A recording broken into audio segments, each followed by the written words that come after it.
Those are going to take nasty after. Hello, Sinister Sippers. Don't you dare pull the Welcome to the first episode of our Tombstone mini-series, where we're going to be deep diving even further than we did the other week. We're not on location today, but we are inside everything Tombstone left behind. And tonight, that means stepping into one of the most infamous towns in American history. Not just for what happened here, but for the people who made it impossible to forget. And of course, my partner in crime, my mom, is here tonight. Of course. So this is episode 1, From Boomtown to Present Day. Before Tombstone existed, this part of Arizona territory was considered dangerous, isolated, and mostly useless. Apache territory, harsh desert, very little infrastructure, which is exactly why nobody expected what came next. Yeah, so, I mean, why would you want to go there? I mean, really, if that's... The Apaches are just going to take your shit. Exactly, and you're going to get dysentery. I mean, come on now. And you're going to die of a rattlesnake bite. And then get mauled by a cougar. Exactly, and they will never find you. In 1877, prospector Ed Schieffelin struck silver in the hills. There's silver in them there hills. People warned him the only thing you'll find out there is your tombstone. So naturally, he named his silver mine Tombstone. Okay. I mean, why not? I mean, it's kind of like a poke at them now. It's like, yeah, it's almost like giving them, it's like, ha ha, flipping them off. Within a year, Tombstone exploded.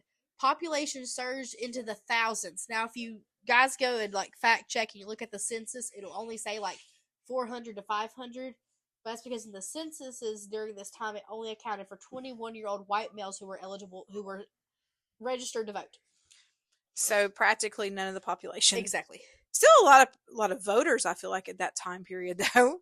I mean, yeah, but you gotta look at, were they just staying there for a little bit? Did they work in the mines and they were registered? So right. It became one of the richest silver mining towns in the United States. Money flowed constantly, millions in silver ore being pulled from the ground. So, at its peak, Tombstone sat at about 7,000 people. Good Lord. That's a lot of people. That's a lot of people. No wonder they were so mad at everybody. They was on top of each other. Nobody could breathe. Over 100 saloons. There was over 100 saloons. Damn.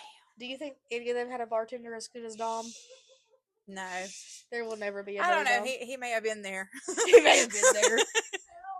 There was gambling halls, brothels, theaters, and there was also the rapid, unregulated growth. Wow. So it's like Vegas. Yeah, it is. It's like Western Vegas. Really? Cowboy Vegas. Cowboy Vegas. Vegas is Western, but yeah. It's Cowboy Vegas. It's Cowboy Vegas. Yeah, I mean, it's like the ghoul from Fallout when he goes to New Vegas. It's all cowboy thing. They play Big Iron. Yeah. When you do a shootout. Oh, that's a lot, though. It really is. Mm-hmm. So here's something that people don't realize, and I think it's because of the movie. So the movie shows all of them come in together. Virgil, Morgan, Wyatt, and their women. Right. Virgil Earp got to Tombstone before Wyatt and Morgan. He was appointed Deputy U.S. Marshal and later became Tombstone's City Marshal. Meaning before the famous showdown, Virgil was already trying to bring order to a town that didn't want it. So, you know, Sam Elliott's there. Oh. Trying to take away the guns. All he's got to do is talk. Just melt. Before Tombstone made them famous, Wyatt Earp and Doc Holliday were already complicated men with lives that didn't exactly follow a straight path. You know, you would think back then they'd be like cut, dry, whatever. Yeah. And if we're going to understand what happened here, we need to understand them, because this is the history of the town and this biggest point. Right. This is what put it on the map. I mean, really put it on the map for generations. So Wyatt Earp wasn't just a lawman. He moved from town to town across the frontier, working as a lawman, a gambler, sometimes even on the edge of legality himself. His life before Tombstone was messy. He had relationships, losses, and a reputation that followed him everywhere. So he had his first wife, Urilla Sutherland, in 1870, and she died shortly after while pregnant from illness. Oh, that's sad. It is really sad. After her death, Wyatt spiraled for a time, drifting, gambling, and moving frequently. Later, he would meet Josephine Marcus. Okay. Josephine would become one of the most important people in his life. Now, before Josephine, he did have Maddie, who he left because she was was it opioid? Yes. She was an opioid addict, died of an overdose. But him and Josephine, their Laudum. relationship started in Tombstone, and it wasn't simple. She was already involved with another man who was tied to the Cowboys faction of the town. Oh, so she liked bad boys. Yeah. Wyatt wasn't just navigating law enforcement, he was navigating relationships in a town where every connection mattered. Yeah, I'm an oak, all right. Yeah, I'm an oak. So now we have Doc Holliday. And every time I think of Doc Holliday, I just picture Val Kilmer. Oh, yes. So good looking in that Born movie. John Henry Holliday, he was educated, well spoken, and a trained dentist. And there's actually some controversy over which dental school he went to. But listen, this is the crazy part. His family lost everything. They went from being wealthy to broke as fuck. Oh, shit. So then their son going to dentist school was like, oh, look, one of our boys will make it. Yeah. And his mother died of tuberculosis, which is where we think he got it. Oh, that's really sad. But after being diagnosed with tuberculosis, this is where he did the big life change. He moved out west because back then they told him the dry air will help you. It'll cure it. He left dentistry behind and he became a gambler. Some say to survive, but he just picked gambling. He's like, yep, that seems nice. Well, I mean, if he was an educated man, it probably came kind of natural. A lot of people with higher educations do tend to get drawn into that because there's patterns. So that's what makes him so fascinating. Doc lived with the awareness that his time was limited, but he took risks that others wouldn't because he knew, hey, I could die any minute, so let's live life. Yeah, let's make the most of it. Doc's most well-known relationship was with Mary Catherine Horney, which is Big Nose Kate. Okay. Strong-willed, independent, known for her temper and her loyalty to Doc, which you see in the movie. Right, but I would be a little pissed off in the afterlife if I was known as Big Nose Kate for all eternity. Okay, come on.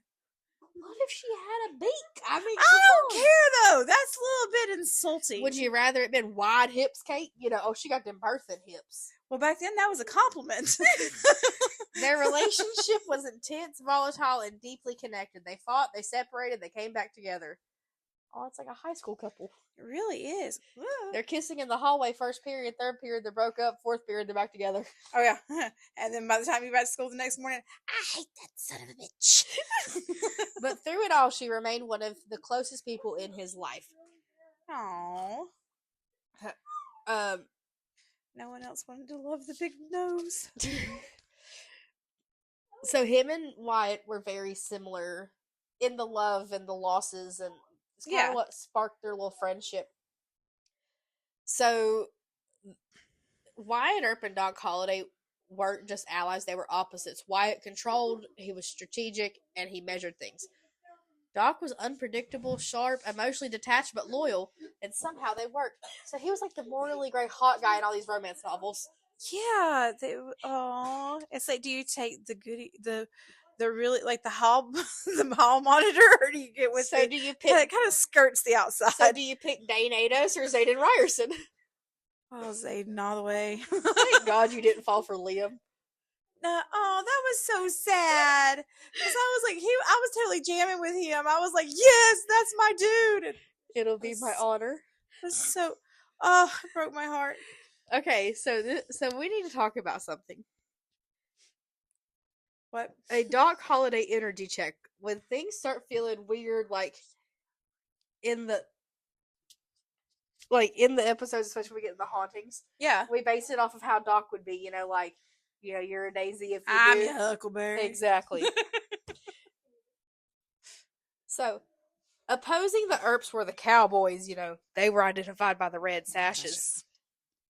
They're bad boys. They weren't ranchers. They weren't harmless cowboys. They were groups of men. Ike and Billy Clanton. Why did I say Clayton? Ike and Billy Clanton. Tom McLowry, Frank McLowry, Billy Claiborne, Johnny Ringo. Go. They were involved in cattle rustling, smuggling, armed intimidation, and they openly resented the law. Like, they resisted it. But also, if you're not as familiar with those guys, Billy the Kid, Butch Cassidy and the Sundance Kid. I mean, you had all this, and that was the law of the land at that Yeah. point. You know. Mm, Oh, sorry, y'all. My drinky almost empty. I know, it's so sad. By 1881, Tombstone was split. Law enforcement versus the Cowboys. Tension was theatrical. Okay, I'm sorry. It wasn't theatrical. It was daily. Threats, fights, reputation battles, and all of it building towards one moment. So, we've already explained this escalation levels, you know. Sorry, y'all. I went off script on that one because I got so excited for this. Now, you know, we've entered the town. I'm your Huckleberry. That's just my game. We already there. John and Rango. We get to the Think gun. we might not be still be friends. We get to the gunfight at the OK Corral, which actually wasn't actually done in the corral. It was in like a street over. So there's like a certain like highway line. If you go down, you'll see where it actually you'll drive down where it actually happened. Okay, that's cool. So on the law side, you had Wyatt, Earp, Virgil, Morgan, and Doc. Okay. Billy Clanton was there. Tom McLowry, Frank, Ike Clanton, and Billy Claiborne were present, but they were pussies and they ran off before the shooting began. Well, they weren't a daisy. No, they were little scaredy cats. The confrontation took place in a narrow lot near the OK Corral. Okay. It lasted 30 seconds, and around 30 shots were fired. Wow. I mean, they didn't have like an AR, you know. They had to just be pow, pow, pow. Well, So, 6 shooters, man. 3 were killed: Billy Clanton, Tom, and Frank McLowry. Okay. Virgil and Morgan were wounded. Doc Holliday was grazed. Wyatt walked out of this unharmed. Okay. He was like the Billy Badass of the group. Yeah. You know, he had the Matrix. You know, like in Ghost Adventures, Wyatt is Zach. Virgil, Morgan, and Doc were Aaron. They had to go investigate alone. Why do they always send Aaron? So, 30 seconds changed it all. And this is where the movie, this is what really dramatized the moment. For you tell them I'm coming and hell's coming with me. Yeah. Which I think about that line a lot. Oh, I know. It's one of my favorite lines in the movie. There's a really good song called Hell's Coming With Me. And yes. The gunfight didn't end the conflict. It just made it worse because, you know, boys, they're pissy. Their testosterone are through the roof. They're manstrating. Your dick's bigger than mine because your gun shot me and it didn't shoot. My gun didn't shoot you. Quick draw McGraw. It's okay. He wasn't the Texas Ranger with the big iron on his hip. You can tell I listened to that song today in the car. Yep. Virgil Earp was ambushed and seriously wounded, and Morgan Earp got shot. Mm. Yeah. You know, playing billiards, just having a good time with his brothers, a bonding moment. It's like the scenes in Supernatural where the boys are sitting in the car or standing around the car, talking. Oh, yeah. It's a sentimental moment. Wyatt Earp then led what became known as the Vendetta Ride, tracking down those responsible. You know, we're on the horses. So now, instead of doing everything lawfully, he says, fuck the law, we're going to handle it our damn selves. Right. Well, I mean, the law wasn't doing any good with it. I mean... No, they couldn't handle it. No.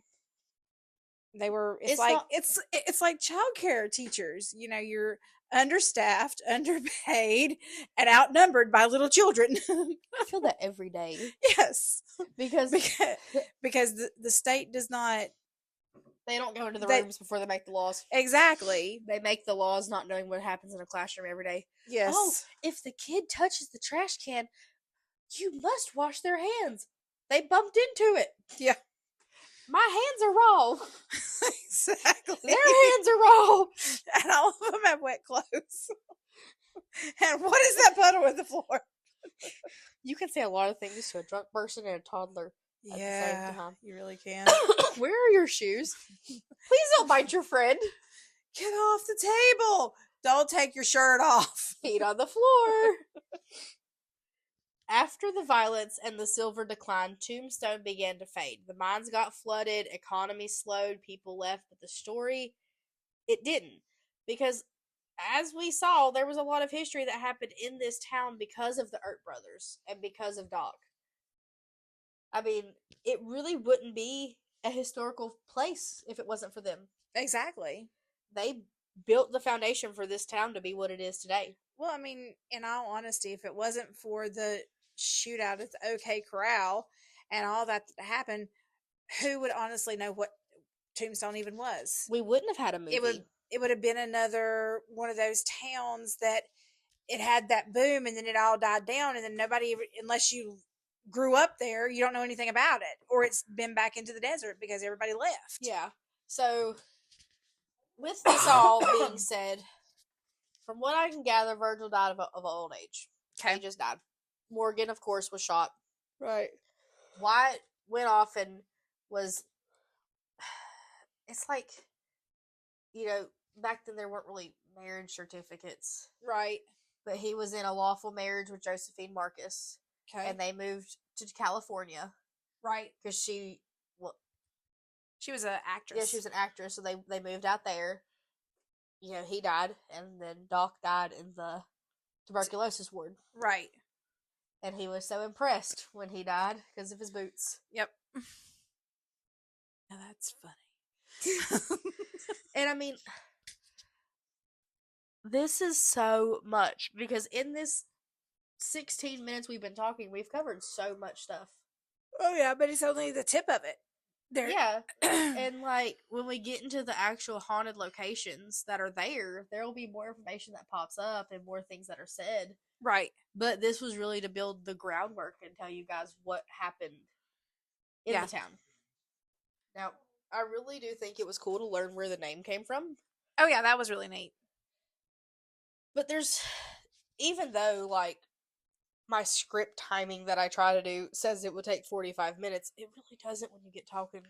No, it doesn't. And what really got me is how fast the history went. Because, I mean, the movie's an hour and a half long, 2 hours long. Right. But you've got to think about it. You've got the character build up. You've got to have all this stuff. It's more so than just saying, oh, they were out of play. Yeah. Okay, they were out of play. I do think, though, with all the other Western movies, that one's like the top tier best. Oh yeah. I mean, I love me some Silverado. Kevin Costner as Jake was my first celebrity crush on that paint horse. Whew. I still watch that movie and go, damn. I even had good taste as a child.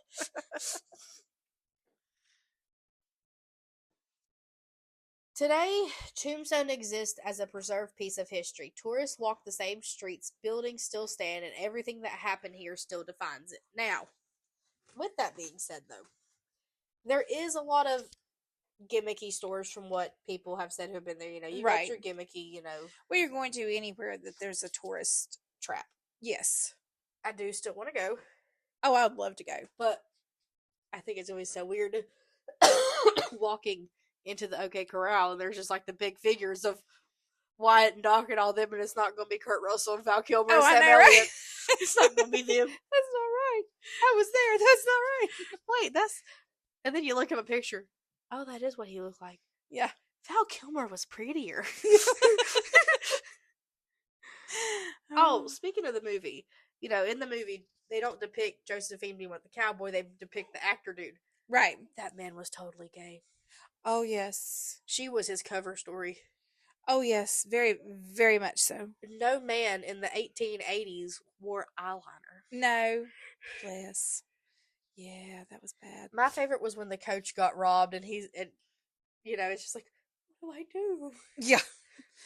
give them whatever they want. Shit, shut up. For real. So in the next episode, we will go into places where all of this actually happened. Okay. The saloons, the buildings, the places where history didn't stay quiet, and then we'll do, I think it's just 2 more episodes. We will potentially break them up with a little mini episode of something else. So next time on Sinister Sips Investigates, we step into Tombstone's most active locations. Because history didn't end here, it just got louder. Are you ready for that? Oh, yes. Completely ready. Until next time, stay curious and stay just a little haunted, Sinister Sippers.